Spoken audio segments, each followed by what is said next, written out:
Okay guys, what I want you to do first in our goal to start fleshing out and fully developing some fashion croquis is to practice drawing hands and feet.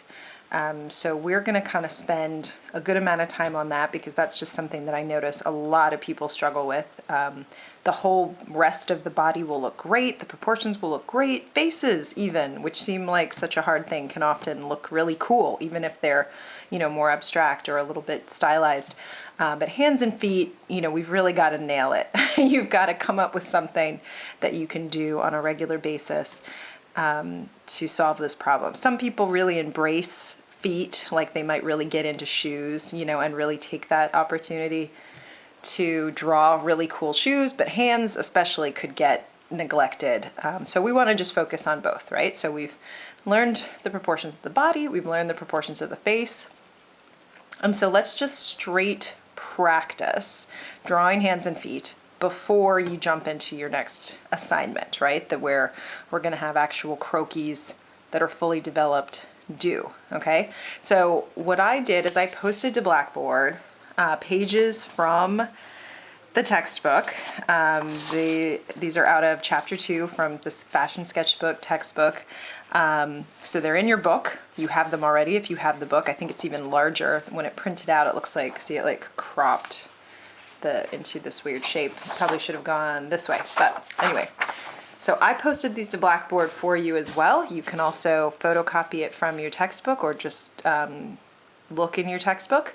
But if you aren't able to, you can just print this out. I've got one on drawing feet and one on drawing hands. Now they have like several pages on this. It's not just, one and done. One page and that's it. There's like, 10, 15, 20, I don't know, pages and pages and pages dedicated to feet and then also to hands.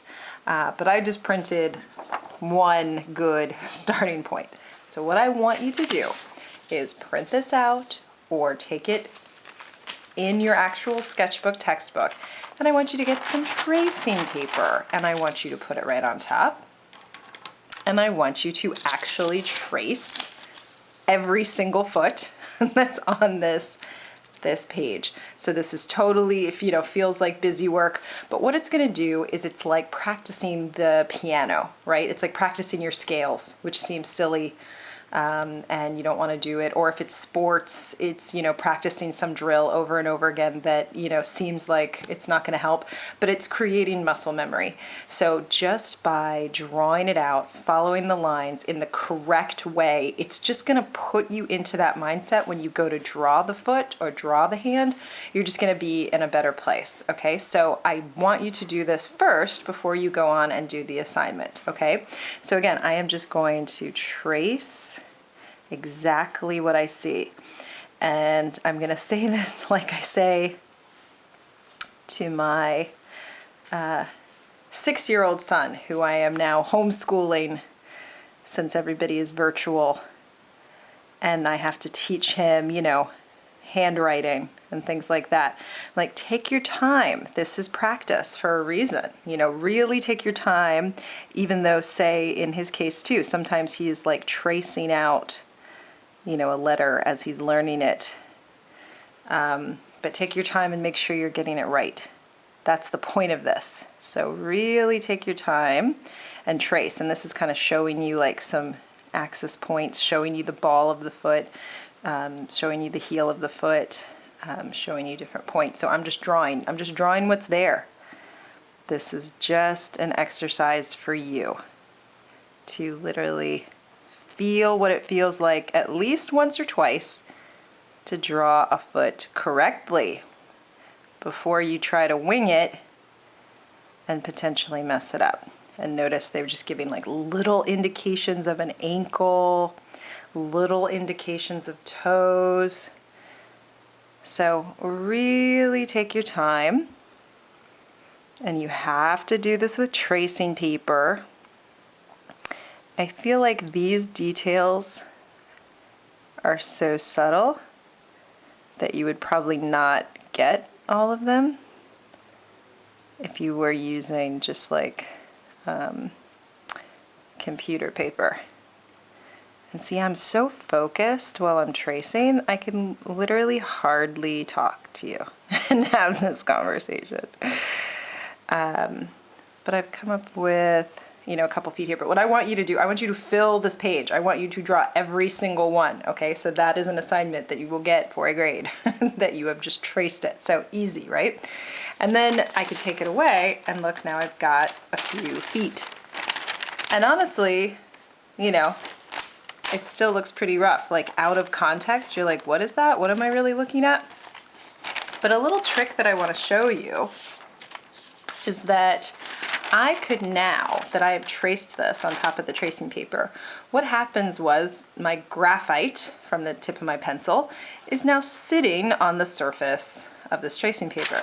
So if I flip it upside down, this is my trick that I often do, and I bring it down to like a white section of the page, I can retrace this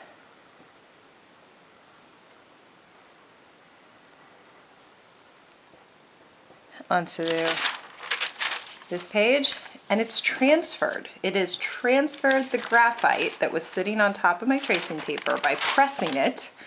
It has transferred it now to the page. Now it's really light, which is actually perfect. This is a way that I might transfer anything. Often what I do is and this is what I want you to do too, I draw out my croquis. I get, you know, maybe like I have a bank of maybe 5, and I use them over and over and over and over. And I do exactly this method.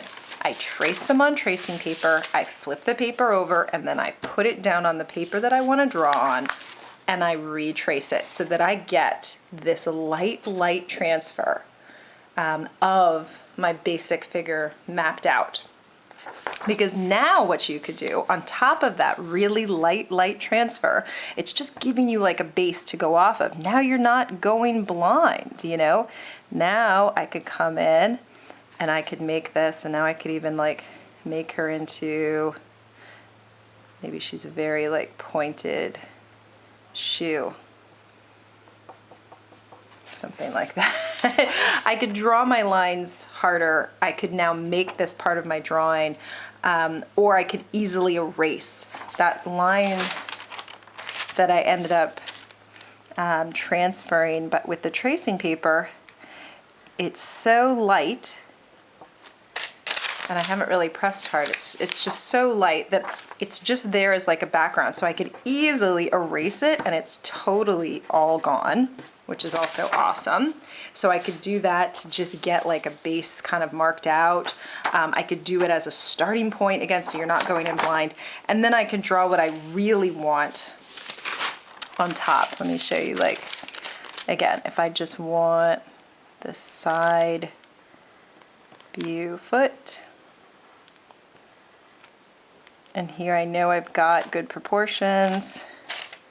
And so again, I'm just tracing that, and look, it's really light. It doesn't even give me, you know, all the details, but if I was drawing, this just helps me. It just helps me set everything up.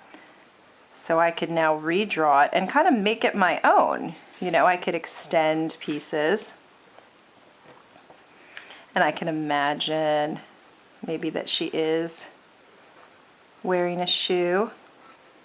Again, maybe she's just got this pointed heel. Something like that. Maybe it's like a big stack heel. And then again, I kind of stopped there, but maybe imagine I've drawn the rest of her leg, and I can erase what I don't end up needing from that light drawing.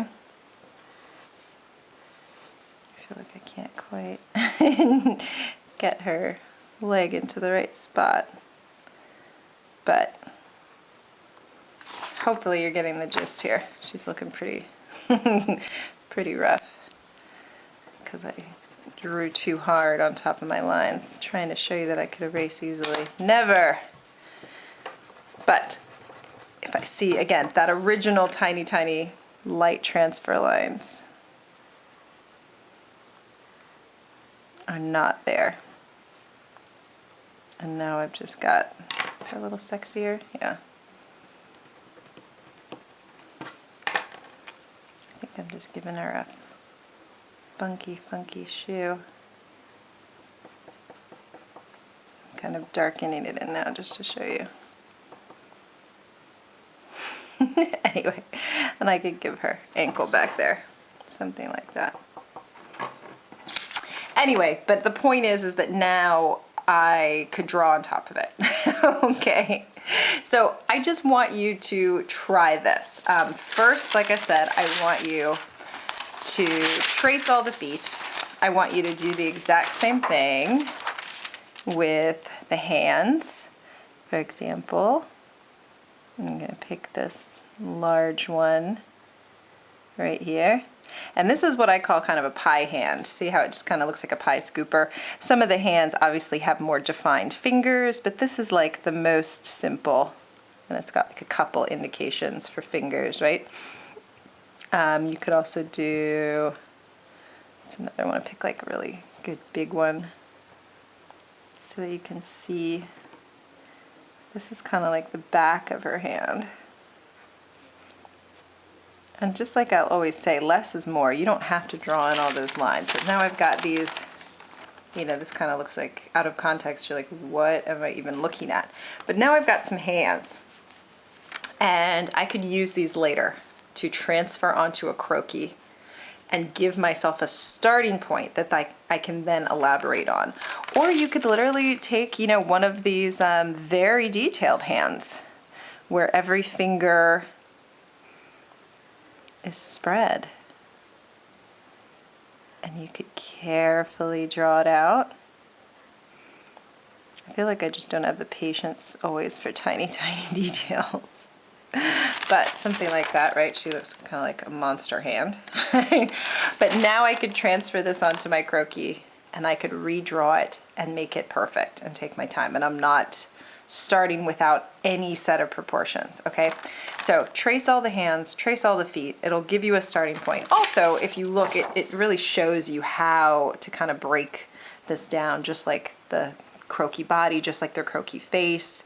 You know, halfway through is the bend of the hand. We've got our fingers that are going to take up about half of the space.